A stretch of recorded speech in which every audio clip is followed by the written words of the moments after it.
$185 billion. I want to start right there. Because when you see a CapEx guidance number that starts with a 1 and is followed by, 12 zeros, you just stop scrolling. You really do. It's a number that is physically difficult to wrap your head around. It is, and that's the guidance Alphabet dropped on us this week for their 2026 capital expenditure. 175 to 185 billion. It's roughly the GDP of Hungary or Kuwait. I mean, being spent in a single year just to build the physical brain of the future. And that number, it really sets the stage for everything we're going to talk about today. We've gone through the earnings transcripts, the cloud reports, all the Google research blogs from February 2nd through the 9th. Right. And what we're seeing is this massive divergence. Naughty divergence. How so? Well, on one side, you have this brute force industrial scale spending on hardware, the AI hypercomputer, they're calling it. But on the other side, when you look at the research papers, the software is getting smaller, more efficient, and, I don't know, surprisingly, more human. Right, because amid all that spending on chips and concrete, they also released this new framework for natively adaptive interfaces. Exactly. Software that just redesigns itself to help people with disabilities. It's the contrast between building a fortress and then teaching the person inside how to speak. So if I had to put a label on this week, I'd probably call it the agentic pivot. Agentic pivot. Yeah, we are moving past the era of the chatbot, the thing that just gets information for you. We're moving toward agents that can reason, that can optimize their own code, and act in the real world. So our mission for this deep dive is to connect those dots. We need to figure out how Google is building the hardware to run the world, while at the same time teaching an AI how to lie in a game of werewolf. It's a fascinating contradiction, isn't it? It really is. Yeah. Okay, let's get into the weeds. I want to start with the research, because there was a paper on February 4th about sequential attention. Right. Now, usually when we talk about attention in AI, we're talking about the transformer model, paying attention to everything at once. What's different here? So this is a classic example of using a math solution to fix a real-world bottleneck. The problem they're tackling is called feature selection. Feature selection. In machine learning, figuring out which data points actually matter for a problem is, well, what mathematicians call NP-hard. NP-hard. Okay, for the listener who hasn't touched a calculus textbook in a decade, can we break that down? Is that just fancy speak for really difficult? It's a specific kind of difficult. It stands for non-deterministic polynomial time hardness. Okay. In plain English, it means it's a problem where if you try to check every single possible combination to find the best answer, the universe would literally end before you finish. So it's computationally impossible if you have a lot of data. Exactly. So current models are just trying to drink from the fire hose. And that's expensive and slow. Very. So Google Research introduced this greedy mechanism with sequential attention. Now, hold on. Greedy in an algorithm, that usually implies it's short-sighted, right? Taking the best immediate option without a plan. Usually, yes. But here, they've actually turned it into a feature. Instead of one-shot attention, trying to process the whole picture instantly, the model adaptively picks the most informative parts step by step. So it's asking. It asks, what is the single most important piece of data right now? It grabs that. Then it asks, okay, given that, what's the next most important thing? It sounds a little like packing a suitcase when you're running late. Instead of trying to shove your entire wardrobe in at once, you grab the suit, then the shoes, then fill the gaps. That is a great analogy. And the result is what they call structured pruning. Okay. It makes the models leaner, faster on GPUs and TPUs without making them dumber. They even released a framework called Sequential Attention ++, which allows for block sparsification. Block sparsification. That sounds like something that requires Novocaine. It's actually painless for the user. It just means the AI can ignore massive chunks of irrelevant data entirely. And this is crucial if you want agents to run on your phone, not in some massive server farm. They need to be sparse. Right, they have to be efficient. Exactly. Okay, so that's the math behind making the brain faster. Yeah. But let's talk about the mind. Because efficiency doesn't mean much if the AI can't handle human complexity. So Google DeepMind expanded their game arena on February 2nd. We're used to AI beating chess. But now they're playing poker and werewolf.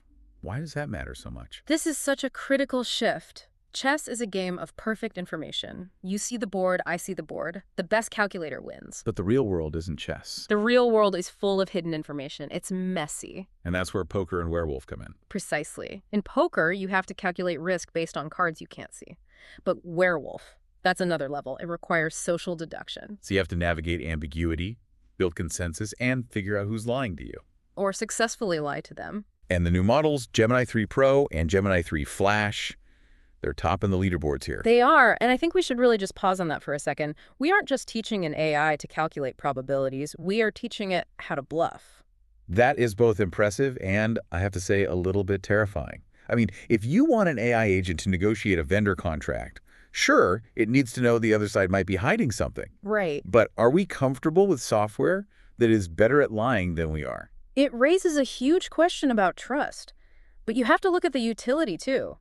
If you want an AI to detect a phishing scam or see that a bad actor is manipulating a market, it needs to understand the mechanics of deception. You know, it takes a thief to catch a thief. Fair point. So it's developing a kind of street smarts. Exactly.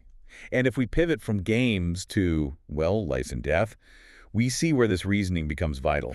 On February 3rd, Google Research and Included Health announced a nationwide randomized controlled trial. This one stood out to me. We see so many demos in healthcare, you know? Look, the AI diagnosed this rare disease in a simulation.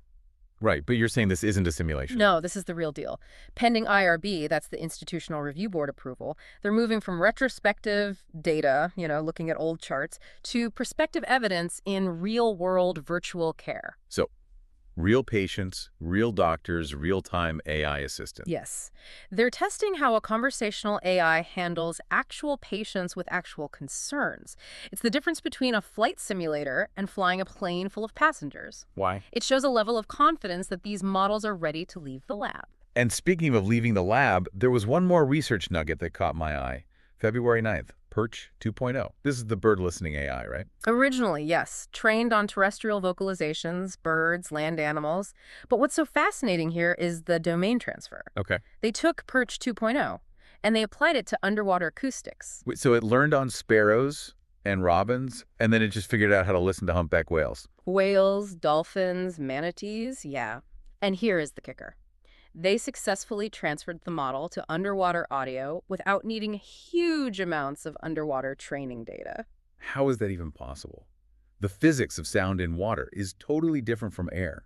It implies these foundation models are learning generalized patterns of, signal versus noise, not just memorizing bird calls, which means we could deploy sensors in places where we don't have years of data like deep space or the deep ocean and get useful results right away. That's wild. Okay, from the bottom of the ocean to the top of a mountain. Let's talk products. Let's talk about the Olympics. We saw some tech rolling out for Team USA ski and snowboard. This is pretty cool. It's a Gemini-powered video analysis platform launched around February 5th. I saw the demo for this. Yeah. So a coach can take a video of an athlete, and the AI maps their motion from a 2D video into a 3D model. Right. It's taking that spatial intelligence out of a research paper and putting it right onto the slopes, but the interaction is the key part. The coaches can chat with the data. They can ask Gemini, how did her takeoff angle compare to her last gold medal run, and get an instant physics analysis. It's like having a physicist in your pocket. Yeah. But that relies on the AI knowing the physics, which brings me to a contradiction I want to explore. Okay. We just talked about teaching the AI to lie in werewolf. But for the developers listening, there's a massive update on February 4th that is all about forcing the AI to tell the truth. Ah, the Developer Knowledge API. You're right. This is the flip side of that coin. So explain the problem here. Why do coding agents lie? Well, it's not really lying. The big problem is knowledge rot. The AI learns from training data that's maybe 6 months old, but software libraries, APIs, they change every single week. Right, so the AI writes code that would have worked last year, but it breaks today because a function name changed. Exactly, it's just outdated. Oh. This new API, along with something called the Model Context Protocol Server, it gives AI agents direct machine-readable access to 40 million pages of official Google Docs. So Firebase, Android Cloud. All of it. And crucially, it updates within 24 hours of a service change. So it's a source of truth layer. It is. It prevents hallucinations by letting the agent say, hang on, let me check the manual before it writes the code. So while one AI learns to bluff, this one is being rigorously tethered to reality. Speaking of tools for developers, we have to talk about the model garden. On February 6th, Anthropic's Claude Opus 4.6 became available on Vertex AI. Hmm. Now, I have to ask, Google has Gemini. Why are they hosting their biggest competitor's flagship model? It's a strategic play. At the end of the day, Google wants to own the infrastructure. And the pipes. The pipes. If you're a big company, Google wants you renting their compute, using their security, storing your data in their cloud. They don't really care if you prefer Gemini or Claude, as long as the meter is running on Google Cloud. And Claude Opus 4.6 is a beast, right? It is. It has a 1 million token context window in preview, All right. which allows for, massive document analysis. By offering it, Google makes sure big companies don't have to leave their ecosystem to use Anthropic's tech. Which brings us right back to that massive number we started with. The meter is running, but the cost to build the meter is astronomical. It is. Let's talk about the $185 billion bet, the AI hypercomputer. That's the term they're using, yeah. So what are they actually buying for all that money? Is it just endless rows of servers? It's way more than that. It's the entire architecture. It's custom TPUs, their own chips. It's liquid-cooled data centers because these things run incredibly hot. Specialized networking. They aren't just buying NVIDIA chips off the shelf. They are redesigning the data center from the ground up. But is it paying off? Or is this just a cash furnace? Well, they revealed a very specific metric to answer that. They said they achieved a 78% reduction in Gemini serving unit costs over 2025. 78%. That is massive. It's the difference between a science project and a real business. When you serve billions of queries, cutting the cost of each one by nearly 80% is the only way the unit economics work. So that's the payoff for the big check. That's the long-term payoff, yeah. They also mentioned latency breakthroughs on February 5th, something called the GKE Inference Gateway. Why should a user care about that? Because humans are impatient. This is for what they call bursty workloads. Okay, like what? Think about a customer service chatbot. It sits idle for hours, then a new product launches, and suddenly thousands of people are asking questions at once. Usually that's when the bot just hangs or crashes. Right. Google is claiming they've cut the time to first token, that's how long you stare at the blinking cursor, by over 35%. And they improved tail latency, the worst case scenario, wait times, by 52%. So faster answers, cheaper to run. Costing $185 billion to build. That's the math. That's the math. Okay, let's shift gears to safety and policy. Because if you build a superintelligence that costs the GDP of a nation, you probably want to make sure it's secure. You'd hope so. On February 6th, Kent Walker and Hartmut Nevin wrote an op-ed about quantum security. This just sounds like sci-fi to me. It does sound like sci-fi, but the threat is very real. They call it Harvest Now, Decrypt Later. Which sounds like a horror movie title. It basically is for a security engineer. The fear is that bad actors are stealing encrypted data right now. They can't read it yet, but they're storing it, waiting for a quantum computer powerful enough to break today's encryption in, 5 or 10 years. So your private health data from 2026 could be exposed in 2032 if we don't act now. Correct. So Google is pushing hard for the adoption of post-quantum cryptography, or PQC. They want these new NIST standards adopted globally to future-proof our data. It's like changing the locks before the master key gets invented. Moving from digital safety to physical accessibility. We touched on this in the intro. Natively adaptive interfaces, or NAI. This feels like a philosophy shift. It connects right back to that human-centric theme we were talking about. Historically, accessibility tech has been an afterthought. Yeah, you build the app, then you try to tack on a screen reader for the blind. And NAI completely flips that. It says the interface itself should be fluid.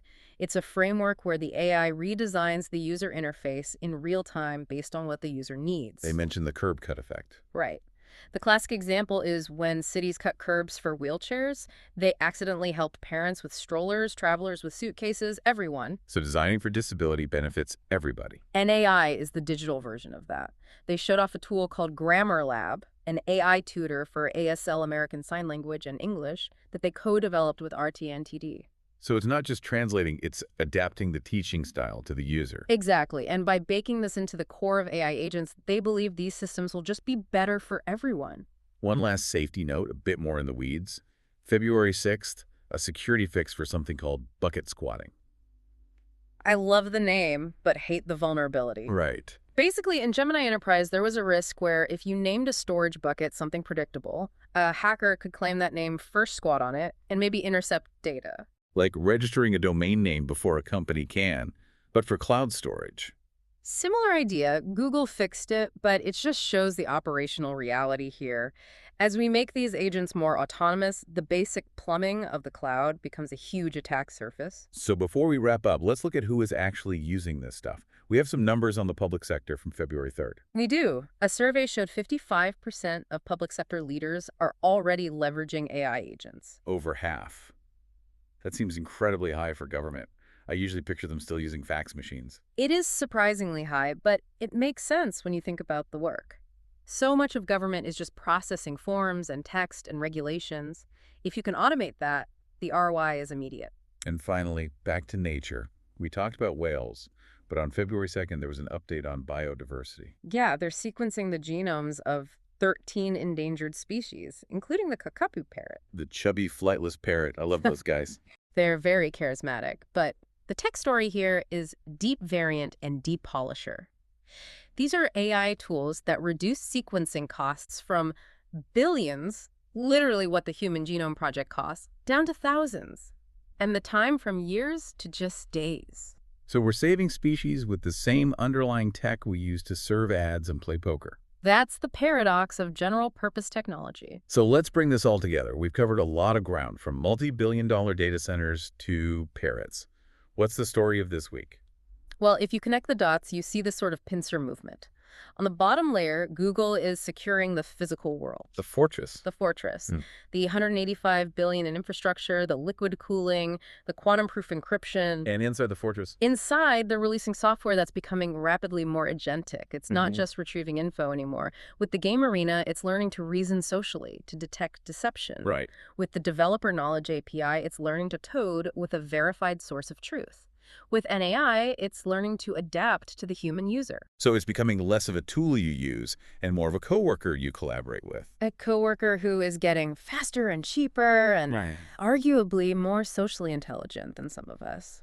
That brings me to my final thought for you to take away. We talked about the AI learning to detect deception in games like Werewolf. Right. And we talked about giving it a source of truth for legally binding documentation. If AI agents can now navigate social ambiguity to catch a liar, and at the same time access legal docs to verify facts, I mean, how close are we to agents that can negotiate our contracts, or audit our taxes, or even settle legal disputes without a human ever looking at the paperwork? That is the billion-dollar question, isn't it? If it can spot a bluff in poker, it can almost certainly spot a loophole in a contract. This agentic pivot might mean we're handing over the keys to our administrative lives much sooner than we think. Something to mull over while you're waiting for that 2026 tax return. Thanks for joining us in the Deep Dive. See you next time.